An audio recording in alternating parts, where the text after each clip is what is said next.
네, 이어서 김기성 앵커가 꼽은 이슈를 함께하도록 하겠습니다. 오늘 어떤 이슈들이 있는지 함께 말씀 나눠보도록 할 텐데요. 네, 첫 번째 이슈는요. 미국이 2030년까지죠. 신차 판매량의 절반을 친환경차가 차지하도록 만든다는 목표를 세웠다는 소식입니다. 네, 예전에도 한번 말씀을 나누기는 했습니다만은 네, 어떤 내용인지 좀 공개해 주시죠. 백악관이 어저께 행사를 가졌습니다. 네. 백악관에서 그러니까 자동차 3사 그러니까 포드, 크라이슬러가 아니죠. 정확하게 하면 스텔란티스죠. 포드 네. 이렇게 세계 회사 CEO하고 전미 자동차 노조 위원장까지 모여가지고 이 전기차 행사를 가졌는데 그 네. 내용이 그러면서 바이든 대통령이 행정명령에 서명을 했습니다. 그 서명 내용을 보면은 2030년까지 신차 판매량의 50%를 친환경 차량으로 채우겠다라는 그런 내용입니다. 물론 이거는 뭐 강제는 아닙니다. 일종의 권고 사항이고 목표치다 이렇게 보시면 되는데 주목해야 될 부분이 두 가지가 있습니다. 첫 번째는 전기차가 아니고 친환경 차량입니다. 그러니까 전기차, 연료전지차, 수소차 뭐 이런 것들 그리고 또 하이브리드 카가 들어가 있습니다. 네. 이 부분 제가 말씀을 드릴 거고요. 그리고 또 하나 주목해야 될 점이 뭔가 하면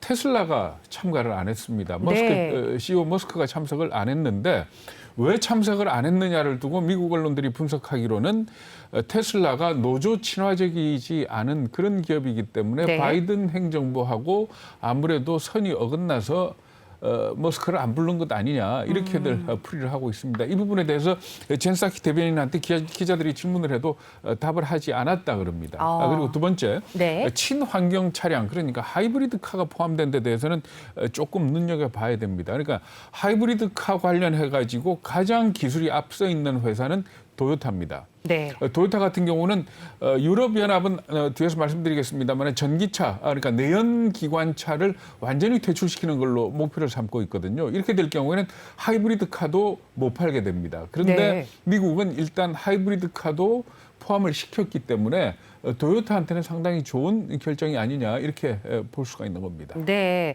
지금 뭐 친환경차다 이렇게 말씀을 좀 해주셨습니다. 그렇다면 유럽연합의 목표와 비교를 하면 어떻게 보면 될까요? 네, 그러니까 유럽연합은 지금까지 내세운 게 2035년, 그러니까 2035년까지 2035년부터서는 내연기관 자동차는 판매를 금지하겠다라는 그런 내용이거든요.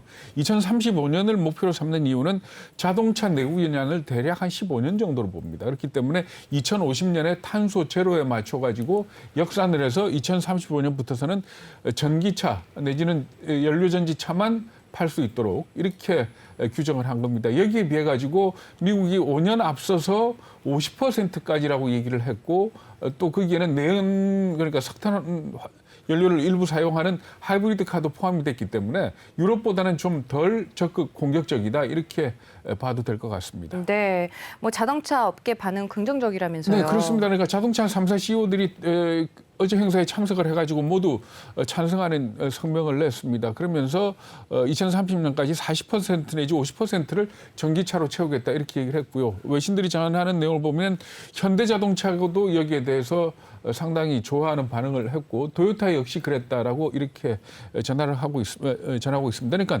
전체적으로 본다면은 이제 자동차가 전기차로 바뀌는 데는 큰 흐름은 그쪽으로 간다 이렇게 봐야 될 것 같은데요.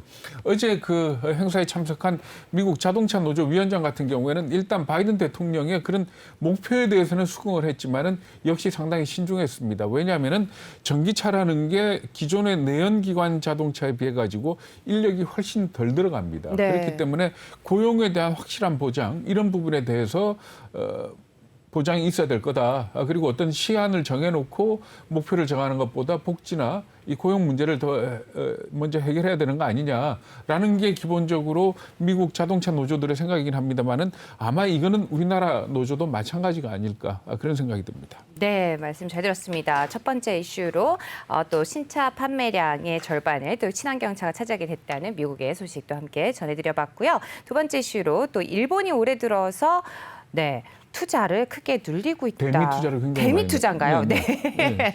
하자로 써 있습니다. 네, 대미 투자를 늘렸다는 소식이네요. 예, 그렇습니다. 어떤 내용이죠? 그러니까 지난 1분기에 일본 기업들이 미국에 투자한 금액을 집계를 해봤더니 2조 6,402억 엔으로 집계가 됐습니다. 네. 이게 어느 정도 늘어난가 하면 1분기 전체 일본 기업들의 해외 투자는 5.4% 늘어나는데 그쳤는데 대미 투자는 40%가 급증을 한 겁니다. 그러니까 그만큼 많이 늘어났고요. 그리고 또 중국에 대한 투자는 오히려 전년 동기 대비 45%가 줄어들었습니다. 그러니까 미국에 대한 투자는 2조 6,400억 엔이고 대중 투자는 1,840억 엔. 그러니까 10분의 1도 안 되는 그런 규모다 이렇게 보시면 될 것 같습니다. 네, 미중 갈등 때문일까요? 아니면 미국 쪽 주석이 이렇게 그렇게 되죠? 일단 네. 봐야 되겠죠. 그 부분도 뭐 도외시할 수는 없을 겁니다. 그러니까 아무래도 미중 간의 갈등 때문에 지정학적인 위험을 피하겠다라는 거고, 그리고 또 작년에 중국과 갈등이 심화됐을 때 일본 같은 경우에는 무조건 중국에서 나와라.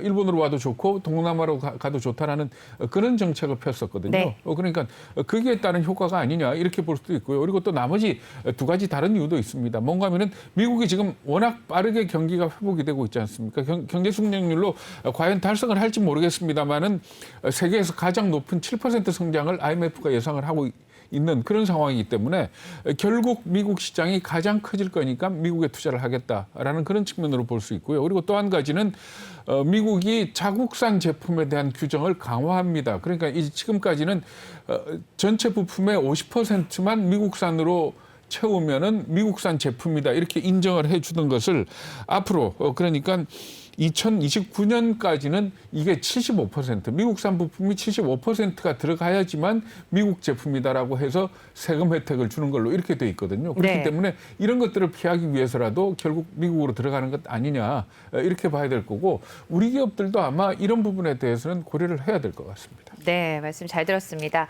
이어서 또 세 번째 이슈로 또 한 반도체 얘기를 또 해보도록 하겠습니다. 미국의 엔비디아, 영국의 암을 인수하려는 계획을 영국 정부가 거부할 것 같다 이런 얘기가 또 나오고 있네요. 그렇습니다. 그러니까 미국의 영국 정부가 그 자국의 반도체 설계 회사죠. 네. ARM 굉장히 유명하지 않습니까? 이걸 갖다가 미국의 엔비디아가 인수하기로 하고 계약을 체결을 했습니다. 근데 네. 계약을 체결했지만은 각국의 승인을 받아야 되거든요. 네. 그런데 영국 정부가 일단 거부할 걸로 이렇게 알려졌습니다. 파이낸셜 타임스가 보도한 내용을 볼 것 같으면은 영국의 시장 경쟁 당국이 조사를 해봤는데 이 ARM을 갖다 엔비디아에 넘기게 된다면은 반도체 안보에 있어서 문제가 된다라는 네. 그런 보고서를 작성을 한 걸로 이렇게 알려지고 있습니다. 그러니까 이제는 모든 국가들이 이 반도체와 관련해서는 안보 차원으로 접근을 하면 된다 이렇게 네. 볼 것 같고요. 사실 영국 같은 경우는 이 ARM뿐만 아니고 이 NWF라는 반도체 파운드리 업체가 있습니다. 이걸 갖다가 중국계 자본이 인수하려고 시도를 하는 것도 무산을 시키는 쪽으로 지금 움직이고 있거든요. 그러니까 네. 어떻게 본다면은 아무래도 이제 반도체는 자국 우선주의, 굉장히 보호주의 쪽으로 가고 그리고 또 투자를 해서 자국의 반도체 생산 기반을 늘리는 쪽으로 가지 않겠느냐 이렇게 봐야 될 것 같습니다.